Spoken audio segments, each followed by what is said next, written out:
అనసూయాత్రి సంభూతో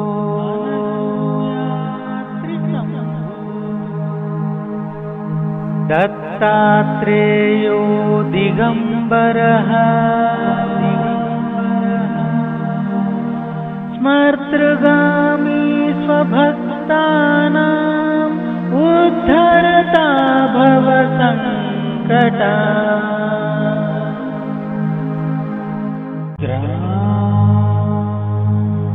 ఈరోజు మనం మహారాష్ట్ర నాందేడ్ జిల్లాలోని నైగాం తాలూకా కొలంబిలో ఉన్నాం. మనం ఈ వెనక ఉన్న ఆర్చ్ ఏదైతే ఉందో ఇది బ్రహ్మ యంత్ర స్వరూప దత్తాత్రేయ స్వామివారి ఆలయానికి దారితీస్తుంది. మనకి మొత్తం భూమి మీద దత్తాత్రేయుల వారి పేరు మీదుగా ఒక జలధార, ఒక నది సంగమం, 3 యంత్రాలు ఉన్నాయి, దత్త యంత్రాలు. మొదటిది విష్ణు స్వరూప దత్త యంత్రం, రెండవది శివస్వరూప దత్త యంత్రం, మూడవది ఇప్పుడు మనం వెళ్ళబోతున్నటువంటి బ్రహ్మస్వరూప దత్త యంత్రం. ఒకసారి ఎప్పుడైనా మీకు అవకాశం ఉంటే ఈ 3 దత్త యంత్రాలు కూడా ఒకే రోజులో మనం కవర్ చేయొచ్చు. 3 కూడా మహారాష్ట్రలోనే ఉన్నాయి, 3 కూడా 200 కిలోమీటర్ల రేడియస్లోనే ఉన్నాయి. ఈ మూడింటికి సంబంధించిన గూగుల్ మ్యాప్ లింక్స్ నేను డిస్క్రిప్షన్ బాక్స్లో ఇస్తాను. అవకాశం ఉన్నప్పుడు తప్పకుండా ఒక రోజు మీ సొంత వాహనం తీసుకొస్తే ఒకే ఒక రోజులో 3 యంత్రాలని కూడా మీరు దర్శనం చేసుకోవచ్చు. ఇప్పుడైతే మనం కొలంబి బ్రహ్మస్వరూప దత్త యంత్రం దర్శనం చేద్దాం, రండి.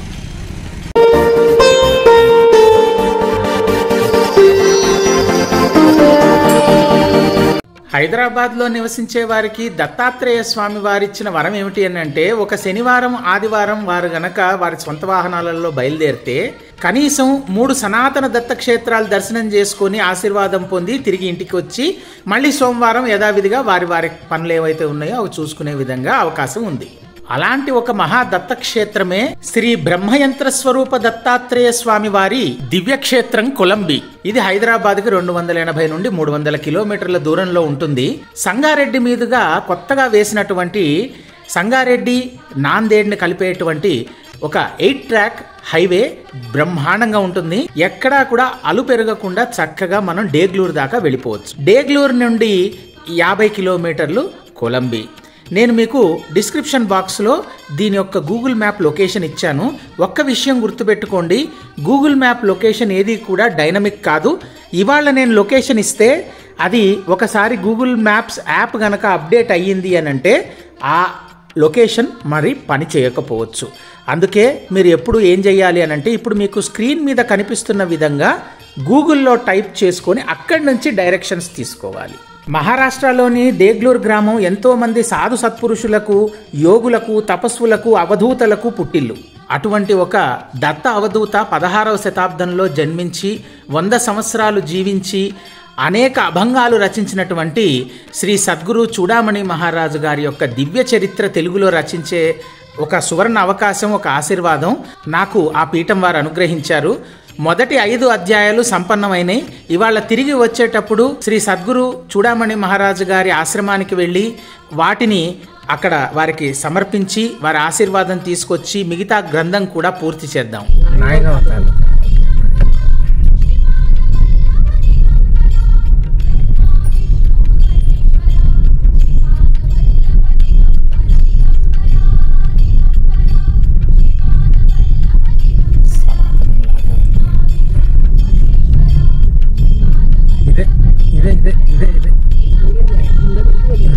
దత్తాత్రేయ స్వామి కనపడుతున్నారు.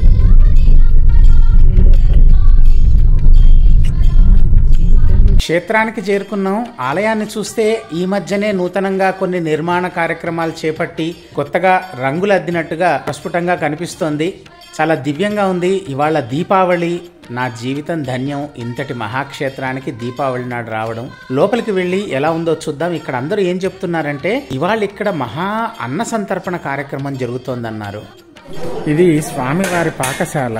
ఇవాళ దీపావళి గనక ఎంత చక్కగా మధుకరి తయారు చేస్తున్నారో చూడండి. కొలంబి శ్రీ బ్రహ్మయంత్ర స్వరూప దత్తాత్రేయ స్వామివారి మందిరం ఇది.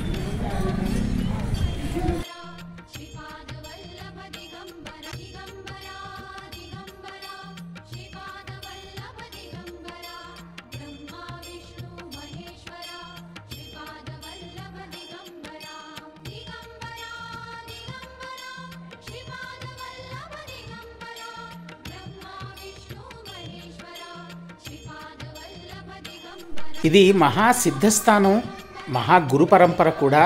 ఆ గురు పరంపరలో ఈ పూర్వ గురువులందరూ కూడా ఇక్కడ దత్తాత్రేయ స్వామి వారిని నిత్యము ధ్యానించి పూజించి అనుష్ఠానించి మోక్షం పొందినటువంటి వారు. వీరి దర్శనం ఇంతటి సుదినం, ఇవాళ దీపావళి, వీరి దర్శనం కలగడం ఇంతకంటే గొప్ప విషయం ఉంటుంది. ఇక్కడ ఇంకో ప్రత్యేకత ఏమిటంటే ఒకే పీఠం మీద అనసూయామాత, అత్రి మహాముని సమేతంగా దత్తాత్రేయుల వారిని ప్రతిష్టాపించారు. అది ఇప్పుడు మీరు చూస్తున్నది.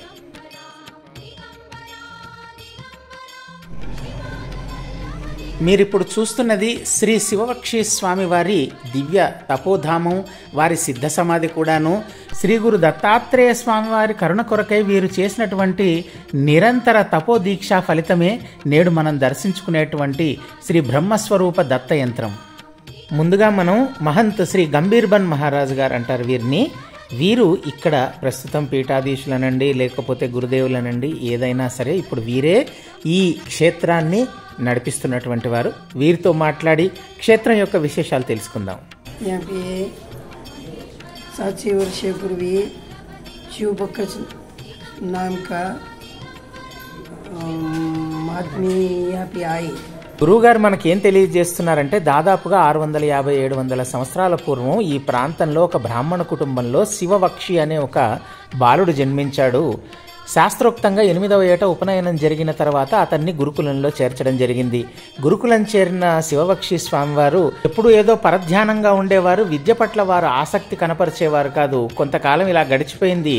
గురుకులంలో 4 ఏళ్లు గడిచినా ఏ విద్య అభ్యసించినటువంటి శివవక్షి స్వామివారిని చూసిన గురువు గారు ఒకసారి యోచన చేసి వారి తల్లిదండ్రులను పిలిపించి, ఈ పిల్లవాడు సామాన్యుడు కాదు, ఇతను మహాయోగి అవుతాడు అని చెప్పి వారిని తీసుకొని అడవిలో ఒక యోగ్యమైన స్థానంలో శివవక్షి స్వామి వారిని ధ్యాన ముద్రలో కూర్చోమని చెప్పి అతని తలపై తమ చేయి ఉంచి ఆశీర్వదించి వారు ధ్యాన నిమగ్నులయ్యేటట్టు చేసి అక్కడి నుండి వెడలిపోయారు. అలా శివవక్షి స్వామి వారు 12 ఏళ్లు తపోదీక్షలో ధ్యాన ముద్రలో అలాగే ఉండిపోయారు.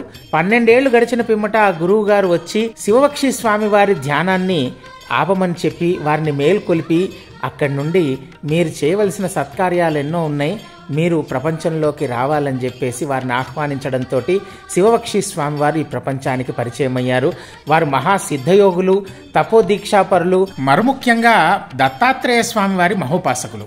ఒకనాడు శివవక్షి స్వామి వారు దత్తాత్రేయ స్వామి వారిని ఉపాసిస్తున్న సమయంలో దత్తాత్రేయ స్వామి వారు ప్రకటమై ఇక్కడికి దగ్గరలో ఉన్న ఒక పర్వతం మీద తమ యొక్క బ్రహ్మస్వరూప యంత్రం ఉన్నదని, సృష్టి వికాసం కొరకు బ్రహ్మస్వరూపంగా దాన్ని నిర్మాణం చేశామని, దాన్ని తీసుకువచ్చి ఇక్కడ ఇప్పుడు ఎక్కడైతే మనకి ఆలయ నిర్మాణం జరిగిందో, క్షేత్రం ఉందో అక్కడ దాన్ని పునఃప్రతిష్ఠాపన చేయమని ఆదేశించడంతో శివవక్షి స్వామివారు ఆ పర్వతాల్లో వెతుకుతూ స్వామివారు చెప్పిన చోట ఈ యంత్రాన్ని కనుగొని దాన్ని తీసుకువచ్చి ఇక్కడ పునఃప్రతిష్ఠాపన అనేది చేశారు. మనం ఈ యంత్రాన్ని పైన స్పృశించేది కేవలం దీని శిఖరం మట్టుకే. ఇది భూమి లోపలికి ఎంత లోపల ఉందో ఎవరికీ తెలియదు. ఎంతోమంది దీన్ని రహస్యాలు కనుగొనాలని, దీని కోడ్ భాష ఏంటో దీన్ని డీకోడ్ చేయాలని ప్రయత్నాలు కూడా ఇంతకుముందే జరిగినాయి. వారెవరూ కూడా దీన్ని డీకోడ్ చేయలేకపోయారు.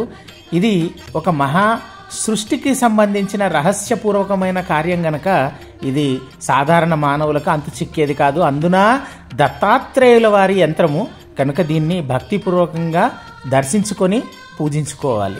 ఈ క్షేత్రంలో ఇంకో ప్రత్యేకత ఏమిటంటే ఎవరికైనా దీర్ఘకాలిక వ్యాధులున్నా, ఎటువంటి గ్రహ పీడలున్నా, లేకపోతే ఇంకే రకమైన ఈతి బాధలున్నా ఇక్కడికి వస్తే స్వామివారి పేరు మీదుగా గురువు గారు వారికి రక్ష కడతారు.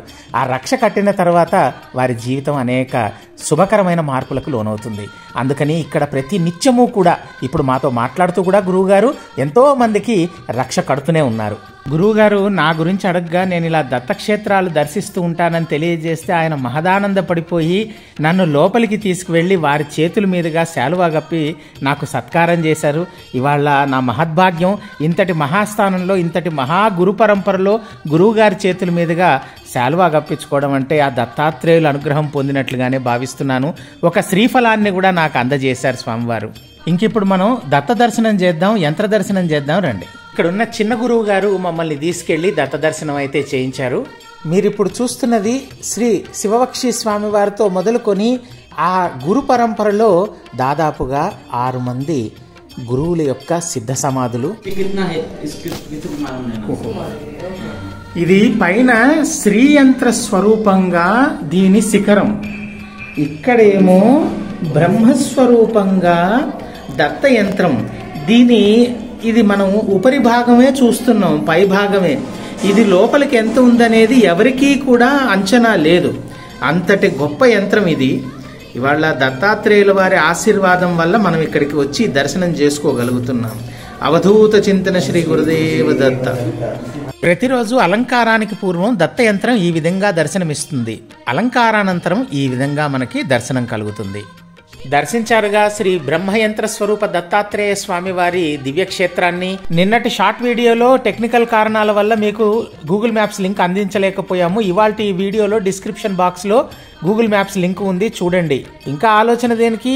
అవకాశం ఉంటే ఈ వీకెండ్లో మీరు కూడా మీ వాహనంతో ఈ క్షేత్రానికి రండి, దర్శనం చేసుకోండి, శ్రీ దత్తాత్రేయ స్వామి వారి అనుగ్రహం పొందండి.